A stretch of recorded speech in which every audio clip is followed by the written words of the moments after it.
Yeah, thank you, sir. A bit of revenge, no doubt.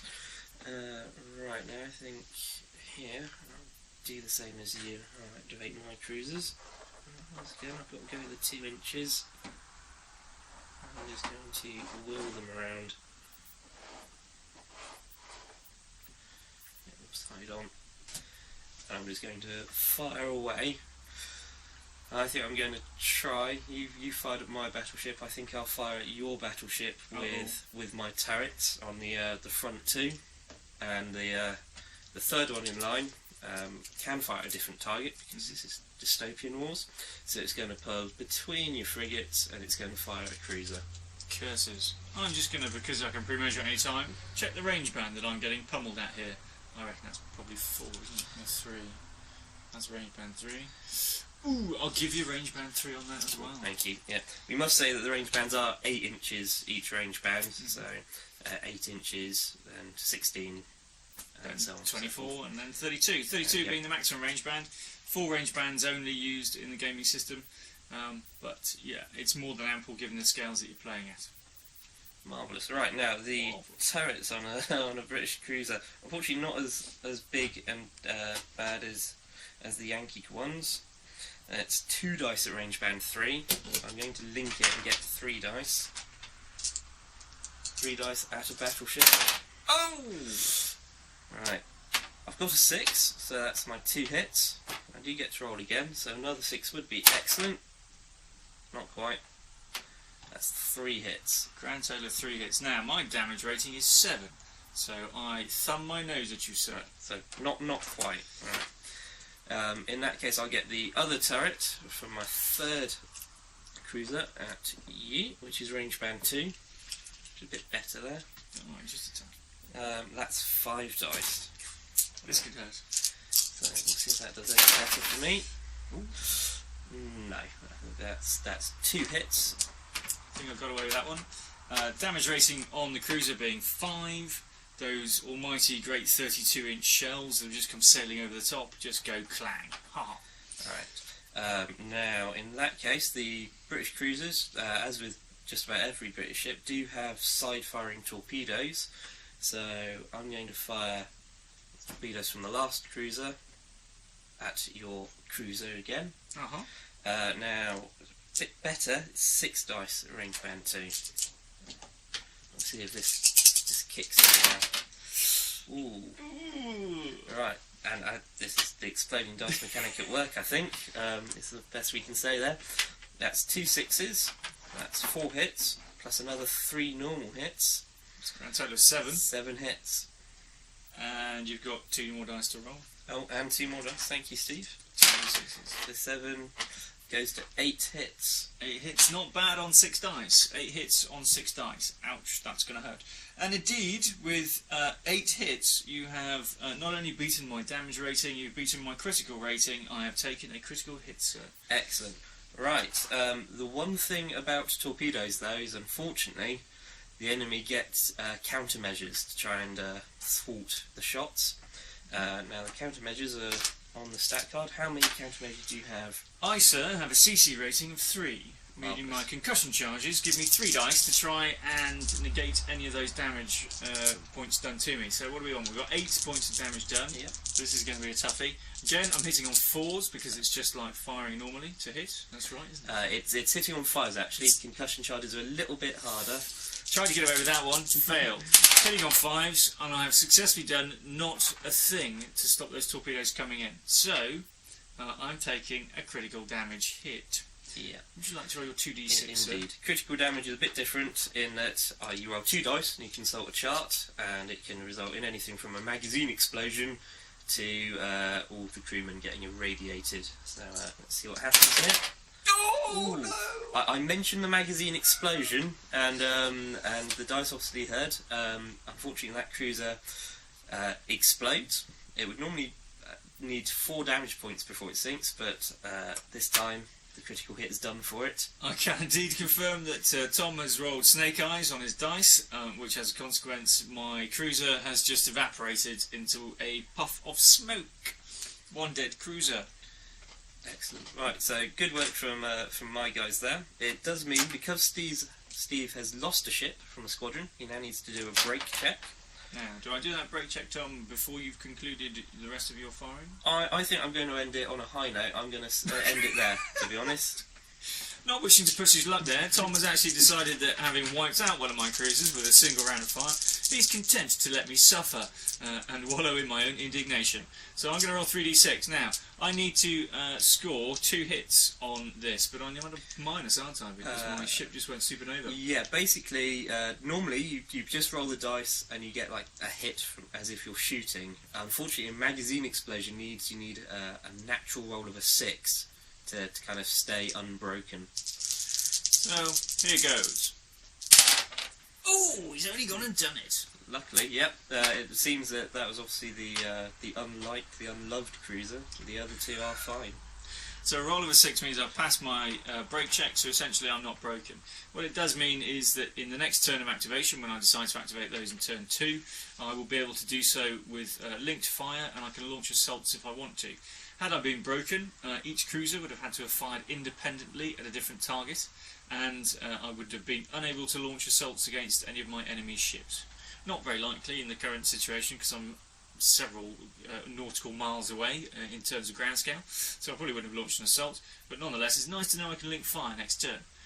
But I'm now going to activate my big boy, the largest vessel on the table, well for me anyway. Tom's is actually markedly bigger than mine because he's British, and well, they got a slight inferiority complex, haven't they? So I'm going to activate my battleship. Now my battleship is somewhat slow, somewhat cumbersome. It has a 6-inch move, and the 6-inch move on this occasion is just going to be straight forward in an attempt to close ground on my opponent. Now I've got several weapons on my battleship that I will be bringing to bear, and the one that I am very keen to demonstrate is the rocket battery, which is unique to the Federated States of America. The Japanese, i.e. the Blazing Sun, have something similar, but it's not quite as good as the Americans' rockets. So I'm going to just keep one eye on where my vessel goes, and then I can identify how best to target my rockets, because they are more effective at longer range.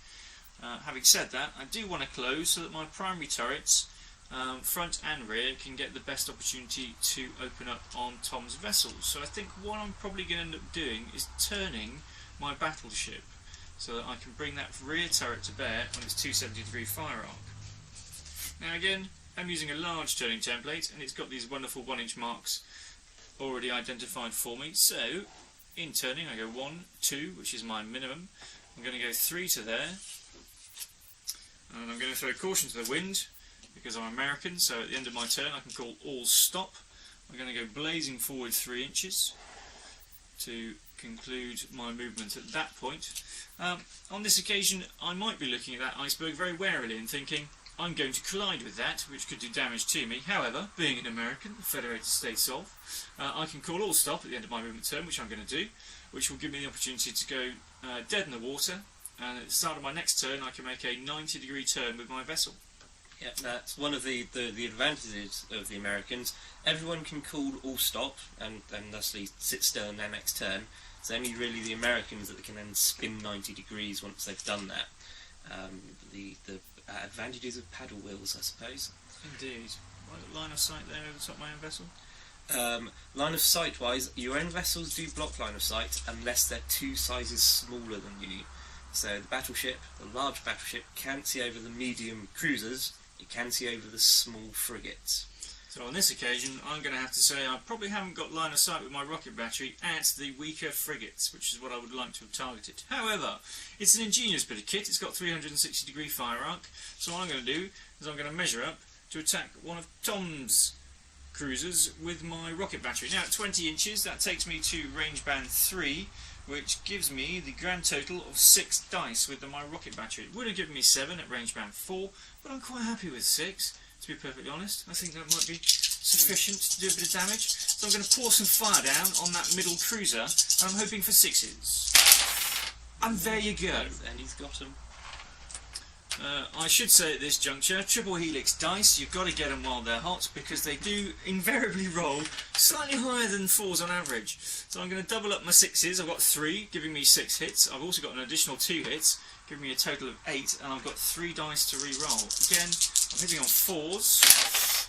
And the exploding dice mechanic is really in effect now, because I've got no right to do this amount of damage, but I just have rolled another 2 6s, which then doubles up to an additional 4 hits, and the third dice was also a hit. However, because those 6s doubled up into 6s, I've now got another 2 dice to roll. The exploding dice mechanic is going to shred that cruiser. I'm rolling my dice and I get a final hit, which is quite nice. We're content with that. However, a grand total of 14 hits, sir. 14 hits, right. Now 14 hits off an initial 6 dice roll. So, my tribal class cruiser, it's got a damage rating of 4 and a critical rating of 6. So at this point, the number of dice, the number of hits Steve has rolled is actually double my critical rating, which means unfortunately I'd be taking 2 critical hits. Now, critical hits generally do 2 points of damage each, which means I'd be sinking. I do, because it's rockets, get my AA guns to try and knock down that ordnance before it comes in. I get a whole 3 shots to do this. It's hit with 5s. So, there we go. I think that's 14 becomes 13. Indeed, 14 becomes 13. So 2 critical hits. However, this is the nice thing about Brits as well, my cruisers also have a shield each, which means I'm allowed to turn that shield generator on and get 2 more dice to try and knock these hits down. So there we go, that's another hit knocked down. Unfortunately, not really going to help. That's 13 becomes 12. Which is still 2 times his critical rating, which means he's still taking, I believe, 2 critical hits. Yep, I'm still taking those. Which is going to sink him. He's got 4 hit points. He's taking a minimum of 2 hit points per critical hit. 2 times 2 being 4. My maths is pretty sound on that. I'm still going to roll off just to see if anything calamitous and hilarious happens. See what the first critical hit does. It's a 5. It's not particularly impressive. What's anything... that would have basically knocked out my torpedo array. Which would have been useful. And, 10s, I thought we were going for a double 6 then. And a 10, sorry, it's not a double anything. That would have knocked out my AA guns and my CC, my countermeasures. Would have, unfortunately, still sinking. He's gone. Which is quite nice. It leaves that unit with a break test to take, and again he's got to roll a natural 6 because... oh no, you don't have to roll a natural 6, we have a supernova. No. That's my lack of knowledge on the rules. That's Steve's wishful thinking. Yes. So, my break check, I do get 2 hits, which is absolutely fine, so they're not broken. They're not broken. The 2 hits required have been gained. Now, I've got a number of other weapons I'm going to bring to bear from my battleship.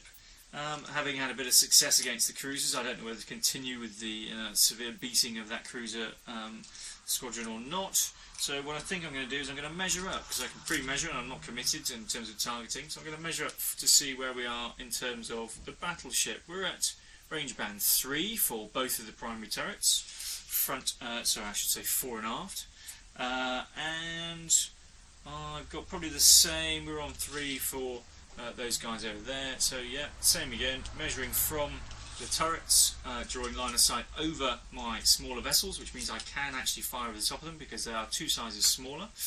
They do not therefore block line of sight. So I've got a variety of targets now to choose from, but who do I wish to punish the most? Well, given I'm at range band 3, I've got a total of 8 dice from each of my turrets, so I could fire them independently. I could fire 8 at the battleship and 8 at one of the cruisers. Might take down a cruiser, do a bit of damage to the battleship. It's not really in the naval tradition, so I'm going to fire the whole blooming lot at his battleship. It's battleship against battleship, so I'm going to link in one of my turrets to the other. So I get 8 dice from my first turret, which is my fore turret, and then I will take 4 dice from my aft turret, giving me a grand total of 12 dice to be rolling at his battleship. I've got a couple of other weapons in there at my disposal. I've got, particularly I'm thinking of the broadside. However, the broadside is a secondary weapon system, which means I can't link it into my primary weapon system of my turrets.